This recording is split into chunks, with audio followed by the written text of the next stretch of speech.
वेद बातमीचा, लढा सत्याचा, निर्भीड पत्रकारितेचा, राजकारणातील महत्त्वाच्या बातम्यांच्या अपडेटसाठी आजच आपल्या YouTube चॅनलला क्लिक करा आणि रोज अपडेट मिळवण्यासाठी चॅनलला सबस्क्राइब करा. नमस्कार, आपण पाहत आहात वेद बातमीचा. अजित पवार यांचे आजोळ व जन्मभूमी देवळाली प्रवरा. बालपणही याच मातीत गेले. राष्ट्रवादी काँग्रेसचे ज्येष्ठ नेते अजित पवार यांचे आजोळ तसेच जन्मभूमी देवळाली प्रवरा आहे. देवळाली प्रवराशी त्यांचे भावनिक व कौटुंबिक नाते अत्यंत घट्ट होते. पवार हे कैलासवासी अण्णासाहेब लक्ष्मण कदम पाटील, मुकुंद उर्फ नाना पाटील, सर्जेराव कदम व काकासाहेब कदम यांच्या भगिनी आशाबाई यांचे सुपुत्र. देवळाली प्रवरा येथील माजी आमदार चंद्रशेखर कदम पाटील यांचे ते आतेभाऊ होते. त्यामुळे कदम कुटुंबाशी त्यांचे नाते केवळ राजकीय नसून रक्ताच्या नात्याने जोडलेले होते. देवळाली प्रवरा आणि परिसराच्या विकासासाठी अजित पवार यांनी नेहमीच आपुलकीने मदत केली. पक्षभेद न पाहता स्थानिक प्रश्नांमध्ये त्यांनी लक्ष घातले होते.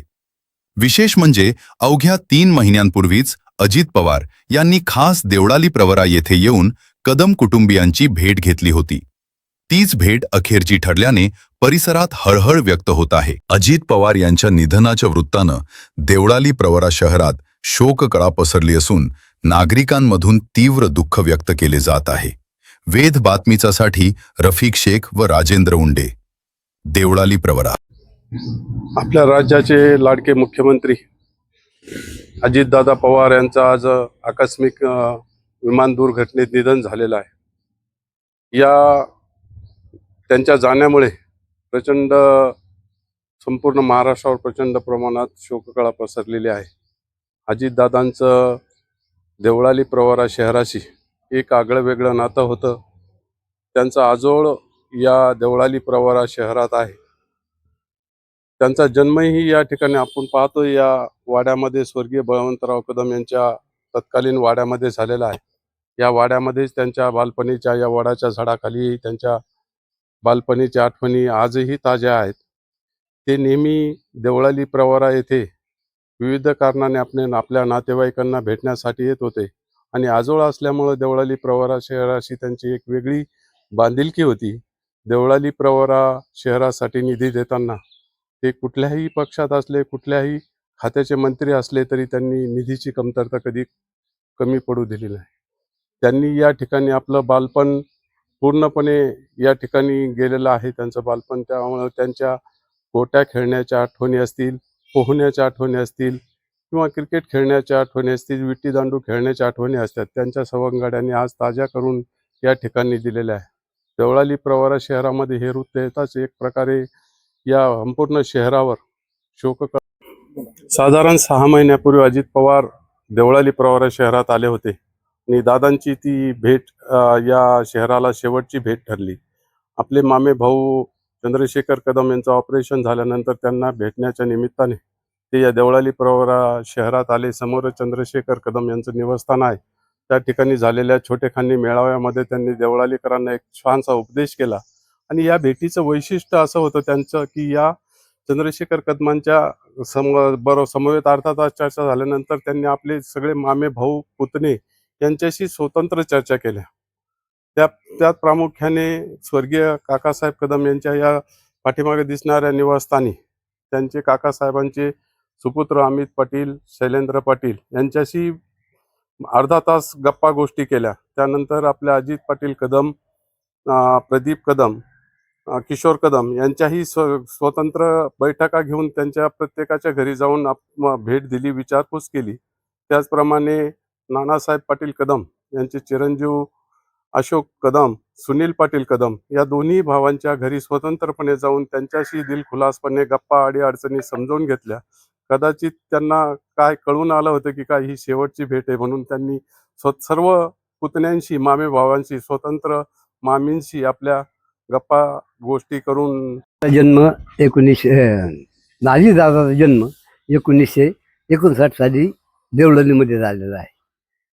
तर त्यांचं बालपण 5-6 वर्ष इथंच, समजा हायस्कूलमध्ये शाळेमध्ये म्हणा, खेळायला म्हणा, याला बागडायला इथंच होते. ते नंतर ते आल्यानंतर पोहायला इथं विहिरीत जातात. 8 वाजता बारव होती, त्या बारव्यामध्ये पोहत होते अजितदादा.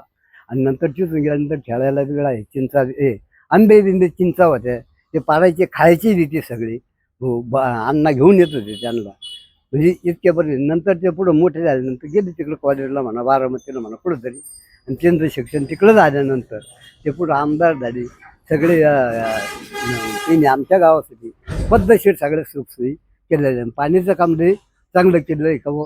भयांचे जे पाणी जे वाहायची जी हे होती, त्या हांडा जे होता तो अजितदादांनी खाली उतरवलं, थोडक्यात सांगायचं म्हणजे असं.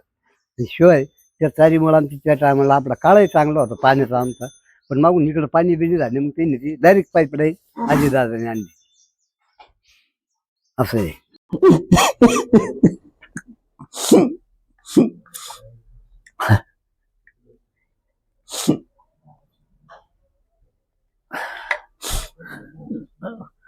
अतिशय अतिशय दुःखद अशी ही घटना आहे. काय तुमचं? माननीय उपमुख्यमंत्री अजितदादा माझे मामे भाऊ, ते माझे आते भाऊ, मी त्यांचा मामे भाऊ. दादाचं माझं 11 वर्षाचं अंतर. पण ज्या खोलीत माझा जन्म झाला त्याच खोलीत त्यांचाही जन्म झाला. आणि मी स्वभावाने रागीट, ते थोडीशी स्वभावाने रागीट होते.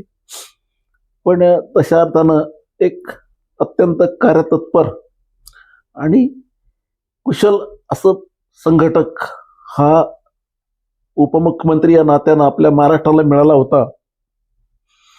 दादा गेल्यामुळं पवार कुटुंबियाची तर खूपच मोठी हानी झाली, परंतु आमच्या सर्व नातेवाईकांची सुद्धा प्रचंड मोठ्या प्रमाणावर हानी झाली. अजितदादा दुर्दैवानं कॉलेजला असताना त्यांचे वडील वारले. त्यावेळेस त्यांनी खूप कष्टातनं दिवस काढले. गायांचा गोठा होता, सगळी कामं त्यांनी केलेत, स्वतः केले. नंतर पवारसाहेब CM झाल्यानंतर आणि कॉलेज सुटल्यानंतर पवारसाहेबांच्या आमदारकीचे सगळे कामं ते बघू लागले. आणि ज्या वेळेस मी जायचो त्यावेळेस काही ना काही गोष्टी व्हायच्या. अनेक गोष्टी अशा मला आठवतात. मी सुरुवातीला ज्यावेळेस त्यांच्याकडे जायचो त्यावेळेस, भाऊ मी आमच्याकडचे रस्ते मी सगळे हॉट मिक्सने केलेले आहेत, सगळे हॉट मिक्सने करायचं ठरवलेलं आहे.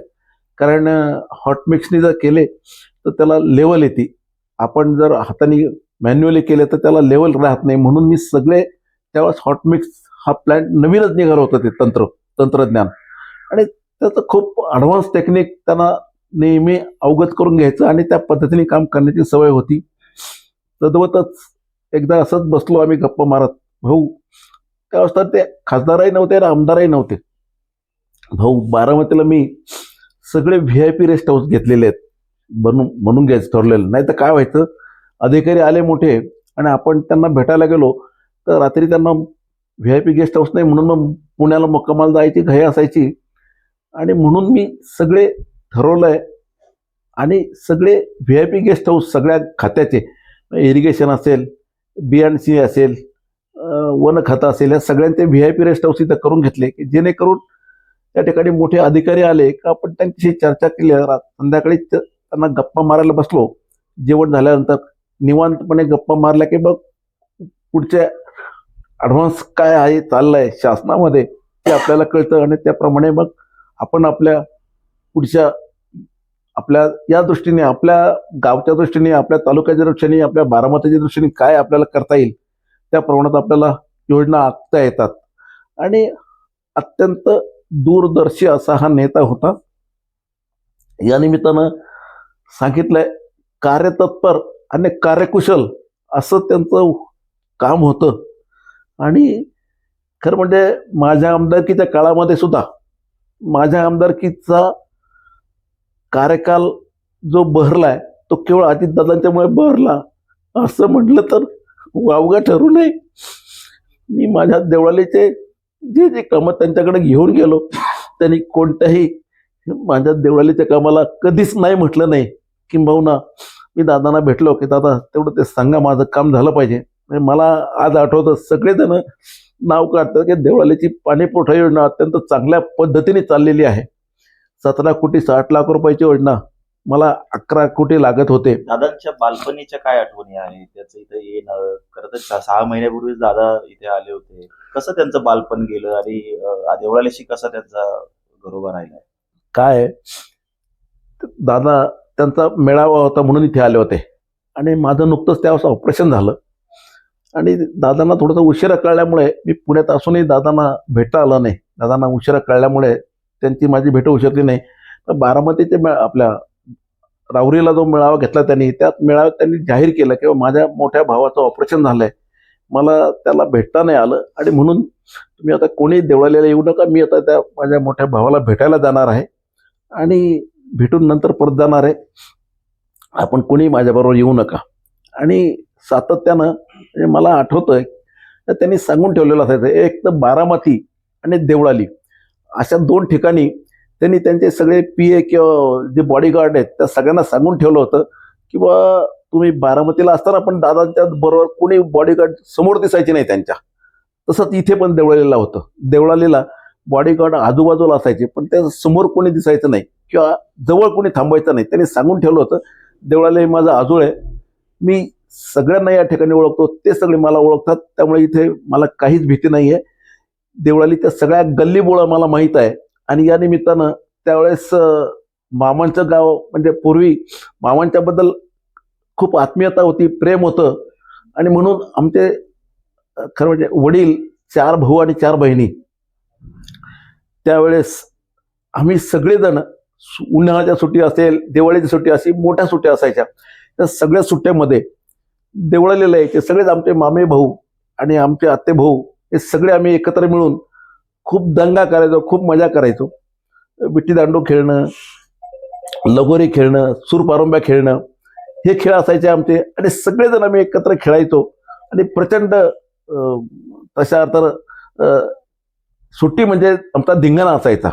आणि प्रत्येक सुट्टीमध्ये दादा या ठिकाणी यायचेच, दादा किंबहुना म्हणजे सगळेच मामे भाऊ या ठिकाणी यायचेच. या निमित्तानं एक गोष्ट मला आठवती, दादा लहान होते, आमच्या आत्याबाई डिलिव्हरी करता आल्या होत्या आणि दादांच्याकडनं दादा वरती बसले होते जिन्यावर, आमच्या आत्याबाई खाली होत्या, त्यांच्या डोक्यात अजितदादांच्याकडनं वीट पडली. त्या डिलिव्हरी करताच इथे आल्या होत्या, वीट पडली आणि 8-10 दिवसांनी त्या आमच्या आत्या डिलिव्हरी झाली. त्यांना सगळ्यात शेवटची डिलिव्हरी होती त्यांची. तर दादा लहान असल्यामुळे असा कुठला विषय चालला महिलांचा का बाई हिला मूल होत नाही, मूल होत नाही, मग त्यांना सांग, दादा सांगायचे त्यांच्या डोक्यात वीट टाकू का मी लगेच मूल होत असं. त्यांना त्यावेळेस म्हणजे लहान असल्यामुळे त्यांना वाटायचं की बाबा मी वीट टाकली म्हणून आईला बाळ झालं. ज्यांना म्हणजे त्यांचा स्वभाव त्यावेळेस इतका म्हणजे खरं म्हणजे. आणि मला आठवतं गोट्या खेळायला लागले एकदा तातेसाहेब म्हणजे आमचे मामा किंवा अजितदादांचे वडील. अजितदादांचे वडील त्यांना जायचं घाई होती, गाडीत जाऊन बसले. तात्यासाहेब म्हणले अरे अजित चल ना, एवढा डाव होऊ द्या, मी सगळ्यांच्या गोट्या जिंकून घेणार आणि मग मी निघणार आहे.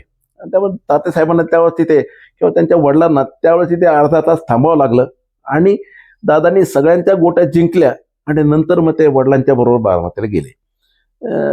पहिल्यापासूनच अजितदादांचं काम स्वच्छता असेल किंवा कोणत्याही गोष्टीत जर बघितलं आपण तर दादा पूर्ण त्याची माहिती घेणार, सगळी माहिती घेऊनच ते त्यात उतरणार, किंबहुना आपण मनावर घेतलेलं काम कसं योग्य आणि यथोचित पार पडेल याचीच त्यांना काळजी असायची आणि त्याप्रमाणे ते सगळ्यांना तशा सूचना द्यायचे. आणि म्हणून अजितदादांचा तशा अर्थानं आपल्या या महाराष्ट्रामध्ये एक वेगळा दबदबा होता.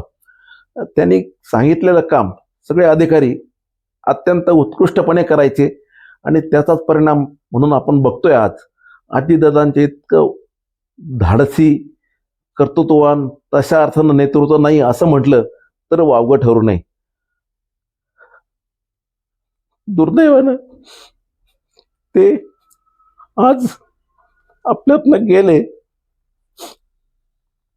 नातेवाईकांच्या वतीनं मी अत्यंत दुःखद अंतःकरणाने त्यांना श्रद्धांजली अर्पण करतो आणि परमेश्वरानं त्यांच्या जवळ त्यांना जागा द्यावी अशी नम्र विनंती प्रार्थना परमेश्वर चरणी करतो.